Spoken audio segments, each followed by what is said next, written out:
ఒక పాస్టర్ గారు మీటింగుకు వెళితే అక్కడ 15 మంది మాత్రమే ఉన్నారు.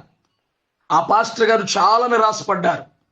ఆ 3 రోజుల మీటింగుల్లో 15 మందికి వాక్యం ప్రకటించి వెళ్ళిపోయారు.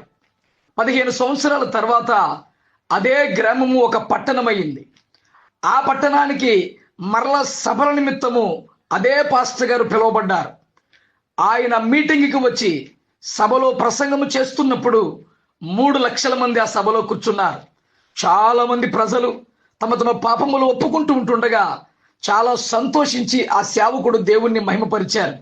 ఈ లోపల ఒక ఆయన నిలబడి, అయ్యా, మీరు 15 సంవత్సరాల క్రితం వచ్చి వాక్యం బోధించినప్పుడు 15 మంది మాత్రమే ఉన్నారు కదయ్యా, అందులో నేనొకడిని, ఇప్పుడు నేను సేవ చేస్తున్నాను అని అన్నారు.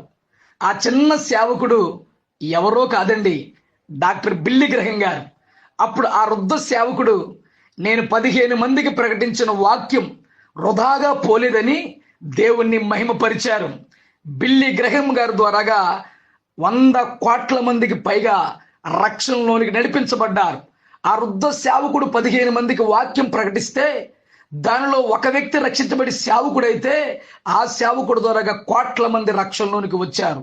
దేవునికి మహిమ కలుగును గాక. Download ShareChat.